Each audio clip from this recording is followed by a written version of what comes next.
Hi, everyone, and welcome into Going for the Green. I'm your host, Sara Perlman, and for the next 30 minutes, we will be providing you with the best betting info heading into this week's Open Championship. And to help me do that, I welcome in my good friend and our resident golf expert, Will Gray. Will, we're getting ready to place our bets for St. Andrews. How are we doing? Oh, we are doing very well, Sarah. This is going to be a fantastic week. I feel like there's a tier system with the Open. You have the Open, play it anywhere, that's here. An Open in Scotland is a little better. And then an Open at St. Andrews at the Old Course. It is as good as it gets. The course is already playing firm and fast. The weather looks like it's going to cooperate this week. We are in for a treat. No, it's going to be fantastic. And we do begin with the obvious headline, right? That's the return of Tiger Woods. We last saw Tiger at the PGA Championship. That was back in May, where he withdrew from the tournament before the final round. His return to St. Andrews, however, of course, where he's won 2 of his 3 claret jugs. It comes with plenty of fanfare, but I look at the odds well here, and he's still a long shot. He's sitting at 80-1 at PointsBet. What are your realistic expectations for the 15-time major winner this week? Yeah, I think it's an important distinction to note that this is Tiger's best shot at a major in 2022, but that does not make it a good shot at a major. I think 80-1 is about right in the ballpark. If you look at some of those derivative markets, you see the Tiger's minus 135 at PointsBet to make the cut. He's plus 120 for a top 40 finish. That puts the over-under around like 50th place, which feels pretty much on point given how he played in those first 2 majors that he did tee it up in, making the cut at both the Masters and the PGA. We saw him struggle so much on the weekend at Southern Hills with his body. It made sense that he withdrew before the final round. And then to skip Brookline, I think that was another smart choice because he wants to put all his eggs in this basket. There's no denying the fact that this is a course where his artistry is able to shine. He knows this place like the back of his hand, similar to his efficiency or affinity rather for Augusta National. And it's a place where he's going to have, local knowledge and course knowledge are going to add to his ability and add to his score ultimately. But I do think that it's going to be a tough walk, not just for the flatness of the turf, where it's going to be an easier walk than it was at Augusta National and Southern Hills. But I think it's going to be tough for him to get those 72 holes in. Some of the physical limitations we saw pop up over the weekend at those first 2 majors could rear their head again this week. But I do think, listen, nowhere else in the world brings out the best of Tiger Woods like Augusta, like St. Andrews. I think it could happen again this week, but I'm still tempering those expectations. Yeah, and familiar with the course, as you mentioned. He won the Open at the Old Course, but that was back in 2000. And then in 2005, you said it, played in the Masters. He finished 47th there. But we do know the book is expected to take a lot of money just because of his name, Tiger Woods. And we'll get into that later with the head trader of PointsBet, Jay Croucher. But for now, another player that we need to break down, not just Tiger, a huge name. It's Rory Mcilroy. Well, I look at him. He's the outright favorite, sitting at 10-1. He has 7 straight top 20 finishes, including a T5 at the U.S. Open. We see why he is the outright betting favorite for this weekend. He missed out on the last edition of the Open here. That was back in 2015 due to injury. But I'm asking you now, as we look at the odds here, can he claim his 5th major, this time at St. Andrews, as the betting favorite, 10-1? Can he? Yes. Do I want to predict it at 10-1 for a tournament? No. I feel like this is becoming Charlie Brown in the football with Rory Mcilroy and major championships, because everything was lined up perfectly at Southern Hills at the PGA. He opens very strongly and kind of stalls out from there. It was looking good at Brookline. He couldn't quite put it together. Listen, he's not missing cuts. He's finished inside the top 10 in each of the first 3 majors this year. He has never gone 4 for 4 in the majors in terms of top 10s. He has the opportunity to do that, obviously, this week. And listen, go back to 2010. It's a microcosm of Rory in the majors. He shoots 63 on Thursday, and then he goes 80 on Friday, and then still manages to battle his way back into the mix. It was a shame that he missed it in 2015 when he was at the peak of his powers, and it would not surprise anyone to see him play well this week. But I do think that it's getting to the point now where, yes, on paper he deserves to be the favorite, but he also deserved to be the favorite. At the last 2 majors, he'll probably deserve to be one of the favorites at Augusta in April. I need to see it when it counts over the weekend before I'm really going to invest at such a short price. Yeah, his recent success, I think, and just playing here, maybe that's why he's the betting favorite. He's finished inside the top 20 in the last 7 events he's played. You mentioned now he's looking to finish top 10 in all 4 majors in the same calendar year for the first time in his career. 10-1. Outright favorite right now in the betting market. But before we get to the rest of the field, I am curious. We look at specifically Tiger Woods and Rory Mcilroy. Are there any bets with those 2 players, popular names, that intrigue you for the Open Championship?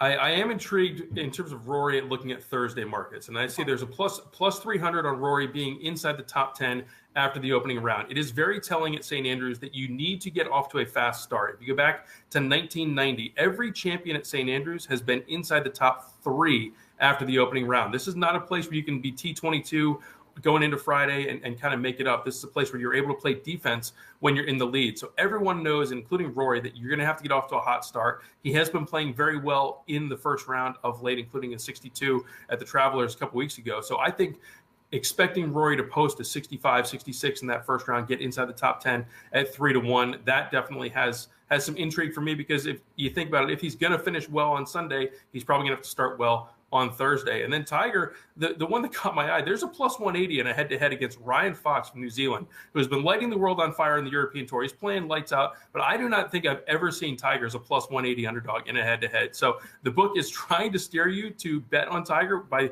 flashing that number. It's like, hey, come on over here, give us your money. But I might just do it anyway, because I do think that, like we said, Tiger's experience at the Old Course, it speaks for itself. I think he's going to make the cut. Ryan Fox is iffy in majors. So at plus 180, that might just be enough to get me to tempt. The book tricked you, and they're making you take the plus 180 on Tiger Woods. I do love that Rory look, 3-1 to finish in the top 10 after round 1. Now, obviously, those are the 2 bigger names that we've discussed, and we will get to your best bets later in the show. But we look at the entire field over in St. Andrews in Scotland for this weekend. Any other bets that pop right away? Yeah, I think a name to know, they call him the Bullet over in Europe, is Marcus Armitage. He's from England. He is as happy-go-lucky as they get, but he is really starting to play some pretty good and pretty solid golf. Has made 12 of 13 cuts in Europe, just qualified in a 36-hole qualifier to make this field. He made the cut last year at the Open and barely missed it at the U.S. Open last year, missed it by a shot. But I like him at plus 320 for a top 40 finish. I don't need him to be on the first page of the leaderboard on Sunday, but I do think his solid play is going to be enough to get him into the weekend. I think he could really relish the vibe of this tournament, similar to what we saw from Beef Johnston in 2016 at Royal Troon. And so I think that Marcus Armitage for a top 40 finish, getting better than 3-1, it's going to be on my card for sure.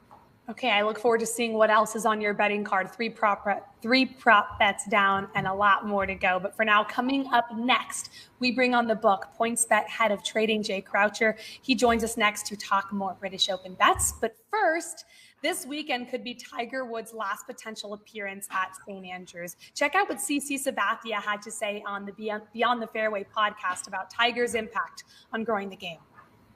So when you see Earl and having this systemic change, from the clothing aspect and apparel, how do you feel that can implement golf long term in the future? No, I think it could be huge. I think, you're just getting guys out, the celebrities here. You're seeing different guys, Steph Curry golfing. Yeah. That can inspire some kids to come out and play golf. So it's not just, people watching Tiger or Harold Varner. It's, the guys that are actually playing golf every day, which is kind of our, demographic now. So it's fun to see that, that change in who's coming to the golf course.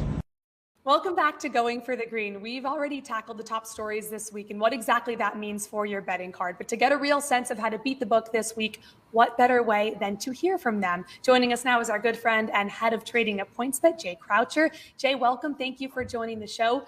We always like to check the pulse on the book's biggest liabilities, especially at big events. But there's probably no bigger X factor than Tiger Woods himself. I'm curious, how do you price Tiger Woods, knowing the avalanche of money that's going to come in on him because he is Tiger Woods, but really knowing that he's a realistic long shot to win at St. Andrews this week? Yeah, well, as you might expect, he's shaping up to be our biggest liability again, because that's what happens at every single tournament he plays. So there is a little bit of a balancing act, but at the same time, I think 80-1, to Will's point, is around a fair price for Tiger. I think that, at this course, he will have probably his best chance that he's had, at any tournament so far this year. And, the Old Course, it is magical, and he's going to need some magic. And I think that the way that it'll probably shape out is that he'll probably come out playing pretty well, and then it's just a matter of whether he can sustain that, whether his body can sustain that across 4 days. We do make him a favourite to make the cut at minus 135, so we think he's almost a 60% chance to make the cut, and I think for him that would definitely be a win. And then if you want to get into the bigger prices, potentially top 20 at plus 300, don't think he's going to win the Open Championship, but it would be good if he's in the mix and then ultimately loses for our sake. There you go. Try and thread that needle exactly right. I'm interested to know in terms of the live markets. You mentioned there's a good chance that he does get off to a solid start, similar to maybe what we saw at the Masters. Is this a situation where maybe you've got a shorter leash on the Tiger price than maybe you would even some of the other big names, where you're going to have to tighten up that number pretty quickly if he gets out and gets under par in that first round? Definitely. And a trader might even have a screen just solely dedicated to Tiger Woods because we'll want to be caving his price as soon as he makes a move. It's kind of like the Brooks Koepka corollary, where if Brooks starts hot at a major, not this year, but in previous years, then his price nosedives very quickly because he's such a hot and cold player, so high variance that when he's on, he can win any tournament. And Tiger Woods not necessarily like that, but is the same kind of principle where, if he does start off really well, then everyone is going to want to bet on Tiger. And I think that if he looks really good early, people will be fine betting on Tiger at 30 to 1, 40 to 1, because it's still a relatively big number, but it just won't be that 80 to 1 that he is right now. They'll be trying to block and tackle their way to the window to try and get some of those tickets. One guy I'm interested to get your opinion on, Jay, is perhaps the hottest name in golf, and that's Xander Schofley. And I feel like there are some correlations to where we had with Scottie Scheffler before the Masters, where this is a guy that has been playing well. Everyone's waiting on him to get the win. The win leads to multiple wins. Now, potentially, could it lead to a first major championship? I've seen his numbers start to shorten over these last few days, especially after he won the Scottish Open on Sunday. But where do you guys stand with how much liability you're willing to take on the X-Man? Yeah, probably not as big a liability on the X-Man as we might have anticipated, just because he has been at bigger prices recently for tournaments. I think that people probably think that the value on Schofley is gone. At the same time, he's the form golfer in the world. Obviously has those 2 wins, his past 2 starts. And it's not just that, but it's just the picture of consistency. He's finished top 20 at his past 7 tournaments. And he doesn't really have any holes in his game, which is why he's such a good golfer to back for the markets that reward consistency, like top 20, top 10. He's not a player who typically, just goes out and blows it and misses cuts. And, coming into probably the last major, we were looking at the big 4 in golf from a betting perspective, at least, as McIlroy, Rahm, Justin Thomas, and Scottie Scheffler. Now Xander Schofley has nudged Justin Thomas out of that with Thomas's form lately. And so now Schofley is right there in that chasing pack behind McIlroy. 16 to 1 right now for Xander Schofley in the outright market to win the Open Championship this weekend. A little surprised you guys don't have too much liability on him, but that leads me to ask you now, Jay, where are you guys taking a lot of money? Outside Tiger Woods, what are some of the liabilities forming over at PointsBet? Yeah, so Will Zalatoris is the big one, and that's probably what we expected in a way, where just because he finishes top 10 at major tournaments for fun. He's got a 6th, a 2nd, and a 2nd. This year at majors, there just seems to be something where he has a gene where he's just in the mix constantly. And he's the most difficult golfer in the world to price at the moment because, yes, he's incredible at majors, but then he's also got 3 missed cuts in the past 2 months. His putting is extremely unreliable. And when it's on, as it has been at majors, then he's just about as good as any golfer in the world. And when it's off, he misses cuts. So he's a very difficult golfer to price, but he's someone where at 30 to 1, people don't care as much about the downside. They just want to ride the upside. And it's pretty easy to see why, given that clearly he's built for these tournaments. For the record, I've been on the downside of the miscut side when I've bet on Will Zalatoris. I'll just say it. Yeah, I just want to say it is absolutely maddening trying to figure out Will Zalatoris for majors. I saw a stat in the 3 majors this year. He is plus 17 strokes gained putting. In the other 9 starts, he's minus 16. So it's a gap of more than 2 strokes per round, which is larger than the gap between the best and worst putter in the world on the PGA Tour. That is the spectrum that we're swinging with Will Zalatoris when he just steps up to one of these tournaments that, Jay, to your point, it's like Brooks Koepka. These are the only ones I care about. These are the ones that I putt well at. I don't know how sustainable that is. I feel like eventually he's going to start putting like the other Will Zalatoris, the other 48 weeks out of the year. But it is remarkable to see him be able to show up not just once, but 3 for 3 this year and somehow find his way on the greens. Yeah, it's been pretty crazy. I do want to get into the course because it is a links course, obviously. It's St. Andrews. Wide open fairways, deep pot bunkers, very unforgiving winds. Definitely a different challenge than we're used to seeing in the United States, not just for the golfers, for bettors as well, handicappers in the book. So I'm curious, Jay, what kind of challenge does the links course, the old course in particular at St. Andrews, provide you guys?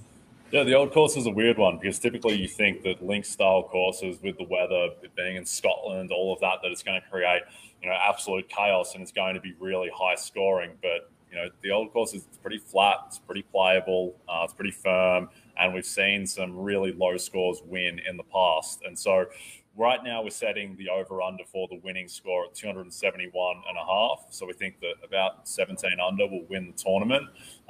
So expecting a pretty low score relative to what you would expect from a link-style course. At the same time, it is Scotland, it is a link-style course. We don't really know what the weather will do. There will be some rain, there will be some wind. It's just a matter of how extreme it is. I will say that, in terms of who this favours, it will favour players like Will Zalatoris because of his ball striking in the wind. It will favour someone like Jon Rahm, who has an incredible record on link-style courses. His shots, his strokes gained on link-style courses is as good as anyone. So we'll reward those guys. But yeah, I think that we will see a pretty low winning score. All right, so I want to kind of peel back the onion here for you, Jay, in terms of the opening two rounds. And this, from a handicapping perspective, is something that always intrigues me because this is the only major where everyone goes off the first tee. So you have tee times from 6:30 in the morning till 3 in the afternoon, and you are able to see guys play not just a few holes, but have complete rounds. You can see the entire course and how it plays out, and you still got a long card of 3 balls available to you as a bettor, where you have a little bit more information on how things are playing out, what holes are tough, what holes are easy. They can help you make an informed decision. How much are you guys scrutinizing that in the first 2 rounds? Do you price some of those later day 3 balls, or is that something where, if someone is doing their homework and taking notes, then maybe they're going to be able to find a softer number than was available 8 or 9 hours before? Definitely. That's where the gaps are. That's where the vulnerabilities are. And I will say, not just for this, but for all sports and all betting, study the weather and study what the weather's going to do, because that's something that I think a lot of people just don't factor in enough, that, the conditions shape the event, and it will certainly at the Open, will in the NFL, it does it all the time. And so study the weather and study, what the course is looking like, and then in play, which is, for the most part, in play is more vulnerable than pre-match, because pre-match pricing, there's so much liquidity, there's so many people betting on it, we're so confident in the prices. If something happens in play that renders those pre-match prices a little bit obsolete, then all of a sudden the pricing gets a little bit more out of whack, and we'll do our best job possible, but, we are adjusting on the fly. So definitely there'll be opportunities that pop up in play. Well, quick follow for you. Are you more looking to bet European golfers because the links course out in Scotland? Not necessarily, because at this point, so many of the top players in Europe and in the U.S. have gotten experience at the links. You had 14 out of the top 15 just played the Scottish Open last week at the Renaissance Club. So I think that you look at some of the top Americans, they have experience at links, they have experience at St. Andrews. So I do think if you're looking for kind of a, prop bets or novelty bets, I would look at the Europeans that have played well at the Dunhill Links Championship, which is a European tour event. They play every year on 3 courses over there, including St. Andrews. So that might be a little bit of a tell. Tyrrell Hatton is a guy who's won that twice, back-to-back, actually. So that's maybe some informed info that I'd be looking to add to my handicap for sure. Okay, yeah, that's a great betting nugget to look for. Also, hopefully the weather conditions, we'll keep an eye on those as well. Look good. Jay, thank you very much for the time. We appreciate it. Thanks, Will. Thanks, Sarah. Yep. Want to grab an edge for your British Open betting ticket? Be sure to use our premium Edge driver tools. With everything from historical course data to the latest strokes gained statistics, you can be sure to wager with confidence during the toughest test in golf. Head to NBCSportsEdge.com. Use the promo code GOLF20 for 20% off any subscription. Just one more break here on Going for the Green. And when we come back, we hit even more bets for this year's final major. Stay tuned. Welcome to NBC Sports EDGE, your one stop for everything fantasy, DFS, and more. Get up-to-date news and insights from our award-winning analysts. Looking to raise your game even more? NBC Sports Edge Plus helps you level up with an array of premium tools and resources keeping you ahead of the pack. Learn more at NBCSportsEdge.com. Welcome back to Going for the Green. We are nearing the end of our show, and to help us bring it home, we welcome in NBC Sports Edge Golf contributor Brad Thomas. Brad, welcome to the show. We hit on some props at the beginning of the show, but we know there is plenty of value, plenty of more bets now to add to our card. So I'll begin with you, notable props that will make your betting card, and I want notable finisher props. What do you got? My absolute favorite is Max Homa, top 40. -110, week in and week out. He's grossly mispriced. This is a guy with 10 top 20 finishes. He's a top 10 guy in scrambling. Next, I'm going to Xander Schofley. You guys touched on him. Top 20, -110. He's Mr. Reliable. 6 straight top 20 finishes. He has back-to-back wins. I think he's a top guy. And lastly, Scotty Scheffler, top 20, +100. He's 18th in driving distance, and he's gaining a ton of strokes on approach. I think these are all great looks in the finisher market. Okay, Will, I go to you. Finisher market. You gave out a few at the top of the show. What else stands out? Yeah, I'm with Brad. I really think that Max Homa is an interesting play here because most players, when they're paired with Tiger, it's a negative. I think for him, it might be a positive where he's just so enthralled with the option to play this course and this tournament with his idol and his hero, essentially. I think it could really bode well for him in terms of that top 40 bet. I'm looking at a bit of a flyer. I like Wyndham Clark, who's an American, but he professed his love for links golf last week at the Scottish Open, where he finished T14. I'd like him to go top 20 once again at +500. I think that's a really enticing price for a guy who's usually longer off the tee, but has found a way to kind of control it a little bit with the driver, and that could bode well at a course this week. And I do like Joo Hyung Kim. +750, top Asian. His nickname is Tom from Thomas the Train. For those that don't know, that's, it's a throwback for sure. But he's a young guy, almost won the Scottish Open last week. I think that it's an interesting Asian market because you've got Hideki at the top. I think he's +300 for top Korean, but +750 for the top Asian. If you're willing to take on Hideki, I think that it's worth a bit of a gamble in that regard. That's fun, +750 to be the top Asian. Any other props, Brad? What do you got? I'm with Will on the top Asian for JH Kim, but I'm also going to go on top Australian, Cameron Smith, +190. If you look at his competition, you have Adam Scott, Herbert, Scribner. I don't think he has any competition. Smith plays really well at windy courses, link-style courses. Give me for +190. I think it's a great price. We're volume bettors here. Well, I'll go back to you. You normally love the head-to-head market. Anything in that realm stand out to you? Yeah, so that's a good segue from Brad. I'll double in on Cam Smith here, -105 against Will Zalatoris. We talked earlier in the show about my personal frustrations with betting Will Zalatoris in the majors. Once more into the fray, I'm going to bet on regression. I don't think he can continue to putt as well as he has these first 3 majors. I was out on Cam Smith at Brookline. I didn't think his short game was going to bail him out, and I'm in on him this week because I do think that this is a course, just like Augusta National, where a spotty short game can be punished, but a very strong short game is going to reap some big-time rewards. Before we get to our outright picks, I'll leave the floor open. Either of you, any other bets that we should be getting into outside the outright market? I'm going to go Jordan Spieth, top 10. Odds are +190 on PointsBet right now. Jordan Spieth, he's going to win here, and I believe this is the week he has a chance to do it. Why? Because he fits the profile. Hits the ball deep. He won't get penalized if he sprang it. He might just be on another fairway, and he's very creative with his wedges. At +190, it's worth the price. Okay, well, now I'm curious to see exactly where you're going in the outright market. So, Brad, start us off. Who are you picking, 1 or 2 guys, to win this weekend?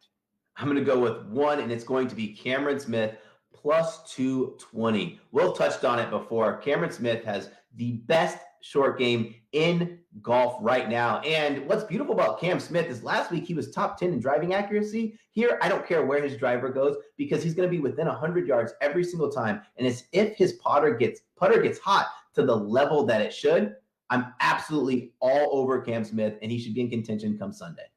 +2,200, 22-1 for Cam Smith. That's a fun look. A lot of love for Cam Smith going on in the betting market this weekend. Will, your outright winner, what say you? Yeah, I'll give you two.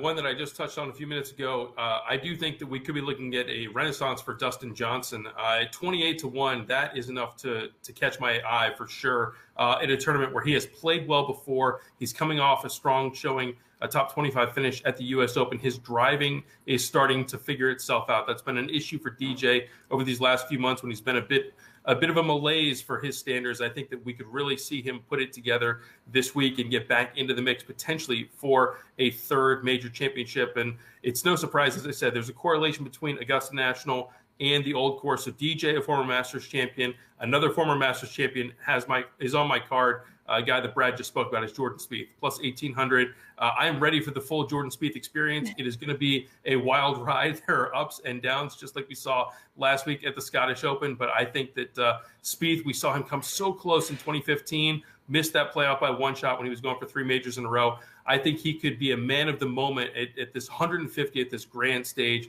I think Spieth could get back into the winner's circle.